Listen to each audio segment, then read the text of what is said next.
Nicolás es un hombre que se gana la vida cortando juncos en la zona del Delta, en el departamento entrerriano de Islas del Ibicuí.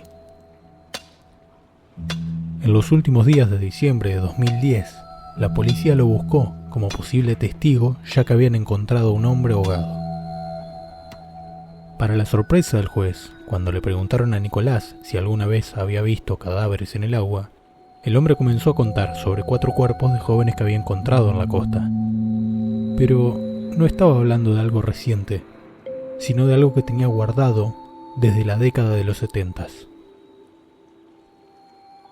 Contó que en su momento, un vecino fue a hacer la denuncia a un puesto de prefectura en Guazú Guazucito, pero le recomendaron encarecidamente que si las víctimas no eran familiares suyos, se callara la boca.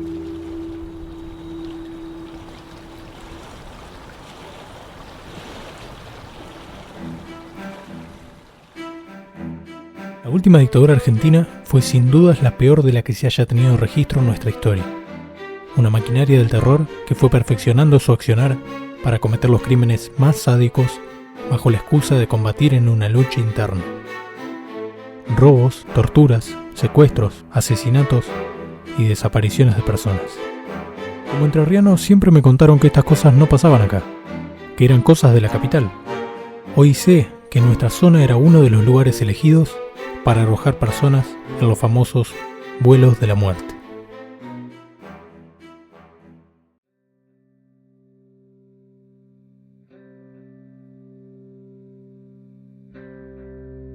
Tanto el ejército como la Fuerza Aérea y la Armada fueron responsables de las desapariciones en la última dictadura cívico-militar.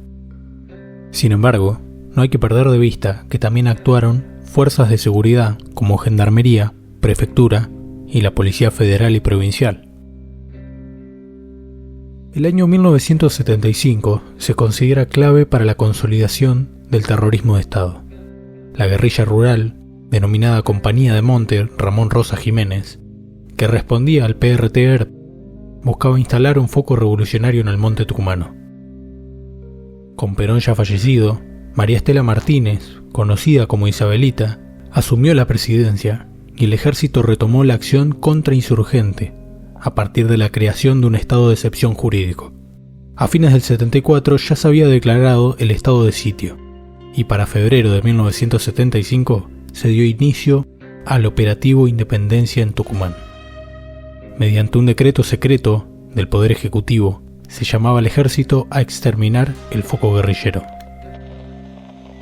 El Comando General del Ejército procederá a ejecutar las operaciones militares que sean necesarias a efectos de neutralizar y/o aniquilar el accionar de los elementos subversivos que actúan en la provincia de Tucumán. Para el año 75 las 3 armas trabajaban en tareas de seguridad interna. Luego de un ataque de montoneros a una unidad militar en Mendoza, la normativa establecida, exclusiva para la provincia de Tucumán, se extendió a todo el territorio nacional. Lo que se dio luego del 24 de marzo de 1976 fue la instauración y sistematización de un sistema represivo de alcance nacional basado en la acción simultánea de 2 circuitos, uno legal y público y el otro paralegal y clandestino. El país fue dividido como un mapa de guerra, en 5 zonas que respondían a los 5 cuerpos en que se dividía el ejército. Las Fuerzas Armadas, fuerzas policiales y grupos parapoliciales como la AAA no solo actuaron sobre los combatientes del ERP y montoneros, sino sobre cualquier otro grupo o militante político-social opositor a la Junta Militar. La zona 2 correspondía al comandante Ramón Genaro Díaz Besone y abarcaba las provincias de Entre Ríos, Santa Fe, Corrientes, Chaco, Misiones y Formosa. Todo estaba estructurado sobre una base jerárquica vertical y tanto las brigadas como la Policía Federal respondían al cuerpo de ejército. Fabián Mañota, denunciante de los vuelos de la muerte en Entre Ríos. Trabajaban todos juntos y, dependiente, como decían, de la Policía de Entre Ríos dependía del ejército en toda la organización de la represión y la prefectura dependía de la Armada, que era Macera, que era entrerriano además. Los 3 o 4 grandes centros que fueron Campo de Mayo en Buenos Aires, la ESMA de la Armada, Campo de Mayo del Ejército, después la Perla en Córdoba, que es más difuso, se cree que mucho enterramiento ahí. Pero acá, hacia los vuelos hacia nuestra zona, de la ESMA partían primero hacia las costas, hacia el Océano Atlántico, con unos pocos hallazgos que hubo en las costas de la República Oriental del Uruguay. Ante la queja uruguaya que existe porque les tiraban los cuerpos, la dictadura cambia y van a la costa atlántica argentina un año después y simultáneamente empiezan a tirar al delta. Yo creo que al mar iban los aviones y más cercano a nuestro delta, el delta bonaerense también en menor medida, al Río de la Plata acá, eran helicópteros del ejército en su mayoría.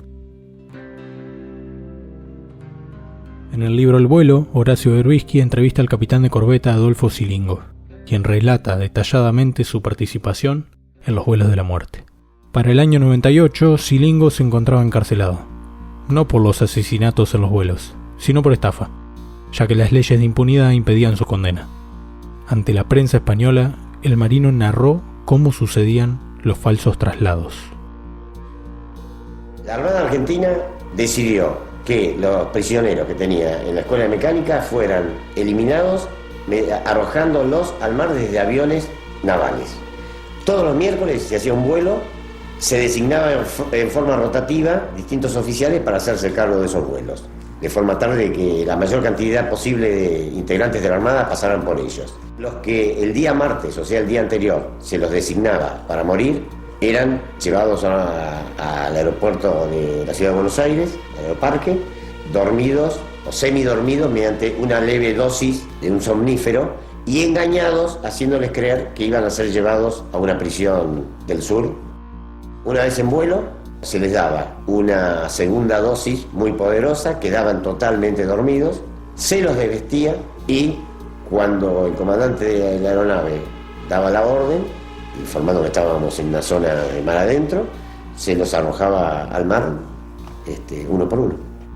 La Armada Argentina instrumentó ese sistema de la misma forma que los nazis en su momento crearon las cámaras de gas. La Armada Argentina creó ese método y ese método es el que usamos para eliminar alrededor de 4.000 personas, más o menos lo que yo estimo, de la escuela de mecánica. Y yo participé en 2 vuelos y soy responsable de 13 personas en el primero y 17 en el segundo. La excusa para los crímenes fue decir que se trataba de una guerra sin leyes, con operaciones militares especiales para luchar contra un enemigo nuevo, no contemplado dentro de los organigramas normales. Se justificó el uso de ropa civil y el uso de vehículos robados sin identificaciones. Muchos dicen que se trataban de bandas criminales para reducir la responsabilidad y no ensuciar a las Fuerzas Armadas en su conjunto. Lo cierto es que, al menos en la ESMA, los testimonios marcan rotaciones entre oficiales en los grupos de tarea y plantean una duda que será fundamental. Si no fue la Armada, sino una banda de criminales, ¿cómo podían disponer de las instalaciones de la Armada? ¿Puede un grupo de criminales mover aviones? ¿Nadie se enteraba? La doctora Micaela Iturralde menciona que el principal rasgo de la metodología represiva fue principalmente el alternar entre lo oculto y lo visible, entre lo secreto y la evidencia. Esta información a medias que se tenía sobre los crímenes funcionó como un efectivo mecanismo para lograr esparcir el miedo y la intimidación.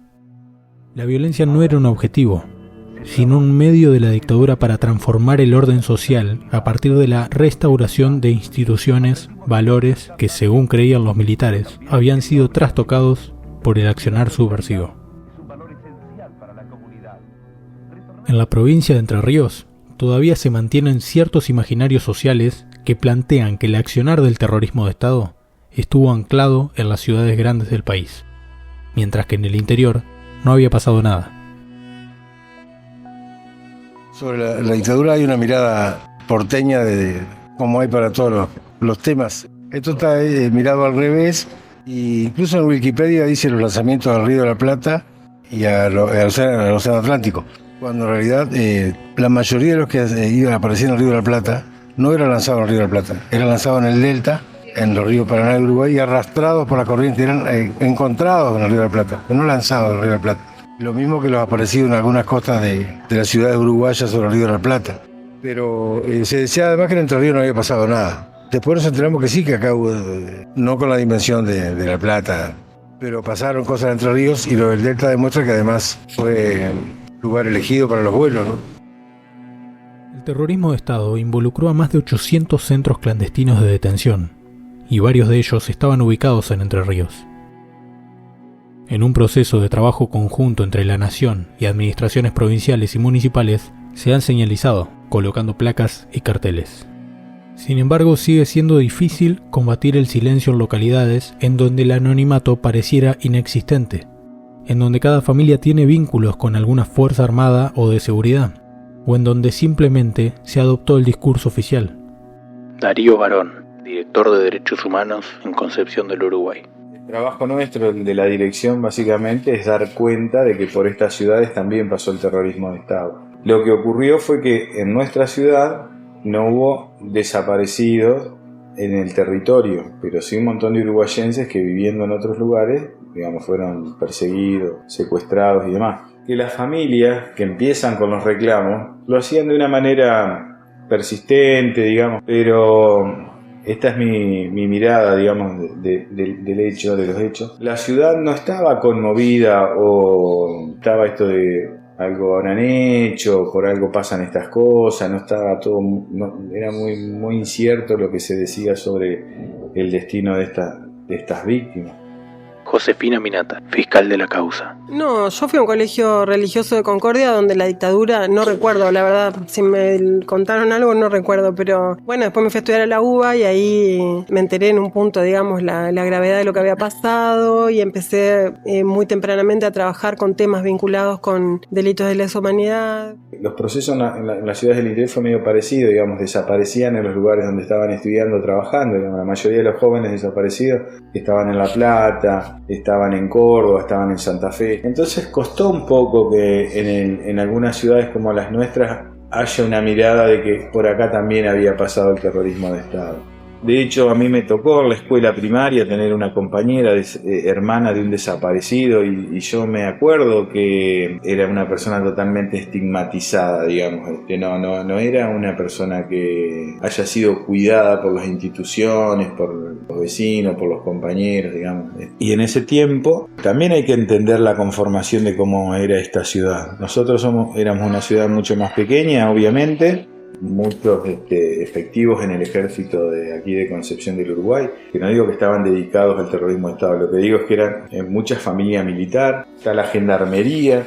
Es común que uno fuera a la escuela, al club y tuviera un compañero hijo de un militar, de un gendarme, de un policía, o de la prefectura. De hecho, yo mismo soy hijo de un militar.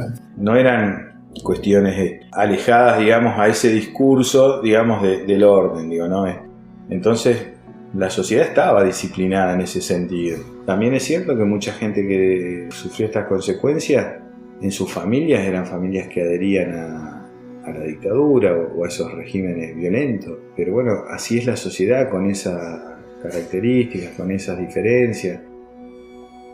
Hay mucha presencia militar en nuestras ciudades. Nosotros en Gualeguaychú y vos acá tenemos ejército, policía, prefectura, gendarmería, ahora policía federal. Y todos ellos que son centenares, tienen esposa, tienen hijos, amantes, padres. Ves que yo iba al colegio y me notaba que la gente se sentía cómoda con la dictadura, entonces no se sabía esto. Mi viejo me decía, yo no sabía la dimensión que había tenido esto de miles, no sabía. Pero se decía además que en Entre Ríos no había pasado nada. ¿Por qué los testigos del Delta no contaban lo que veían? Como se comentó en el primer capítulo, la actividad económica en el delta entrerriano se basa principalmente en la deforestación de álamos y sauces. La empresa Celulosa Argentina tiene una fuerte presencia en la zona de Villa Paranacito, donde se denunciaron los vuelos. En el momento Paranacito no estaba tan despoblado como ahora. Lo que sí tenía era una fuerte dependencia de una empresa que era Celulosa Argentina. Celulosa en aquel momento tenía características de Villa Fabril. Significa que la empresa daba la casa, la empresa daba el club, la empresa daba la escuela, la empresa daba el médico, la empresa daba la lancha ambulancia. Entonces era gente que en aquel momento tenía en general mucha dependencia con Celulosa. Bien porque vivía en la Villa Fabril o bien porque la madera que se producía era vendida a dos empresas que eran en aquel momento fuertes en la zona, que eran Celulosa y Papel Prensa. También sucede otra dependencia que era con la prefectura, porque por las características geográficas era gente que dependía mucho de la prefectura y que de repente, no sé, hay un incendio, nosotros llamamos a los bomberos, ellos llamaban a prefectura. La prefectura era parte de la vida cotidiana, todavía lo es, por la característica tan fluvial que tiene Paranacito, que es un lugar básicamente cercado por ríos, arroyos. Entonces se organizaba un club de fútbol, venía a ayudar la prefectura. Se organizaba una kermés en una escuela, venía la prefectura. Ayudaban mucho en las inundaciones, también hay mucho registro del ejército ayudando en las inundaciones. En el libro, El lugar perfecto, Mañota describe que la función de la prefectura y policía en el delta entrerriano era de ser custodios de las desapariciones. Cuando se arrojaban los cuerpos, muchos de ellos los terminaban de empujar al agua. Pero lo más importante era amedrentar a la población para que nadie hable de los muertos. La prefectura era la fuerza que tenía un discurso cuando aparecían cuerpos que era déjenlos correr con el río y si es un familiar suyo lo pueden denunciar, pero si no es un familiar suyo y ustedes no los conocen, dejen que el cuerpo corra con la corriente. Y además había amenazas de que si denunciaban les iba a pasar lo mismo, de que podían terminar igual. Y bueno, eso fue instalando un clima de silencio y de terror que se cierra en el año 79 con un operativo conjunto que hace la Policía de Entre Ríos con la Marina y el Ejército. Se estaba llevando a cabo el operativo San Sebastián. El lunes 1 de octubre de 1979 se realizó un censo poblacional por parte del gobierno de Entre Ríos en las localidades de Ceibas, Gualeguay y Villa Paranacito. Los efectivos armados se presentaron casa por casa y realizaron preguntas a cada vecino de la zona con un método claramente intimidatorio.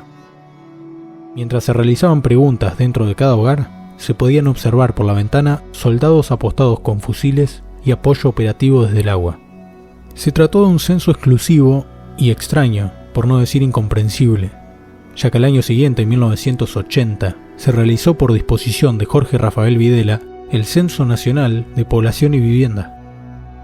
Según Mañota, este operativo fue parte de una estrategia psicosocial realizada por la dictadura. Un censo, pero que en verdad fue como una racia generalizada donde se terminó de infundir el temor a la población y que muchos lo recuerdan al día de hoy, la gente que todavía vive en Paranacito, como algo de característica muy nazi. Un policía me dijo, la gente quedó chata. Después de ese operativo San Sebastián, la gente quedó planchada, por decirlo de algún modo, muy asustada.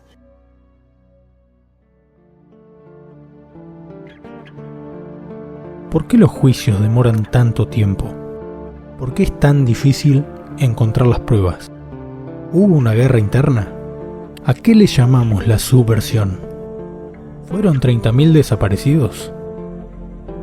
Estas son algunas de las dudas que trabajaremos en el próximo capítulo de Dictadura Argentina.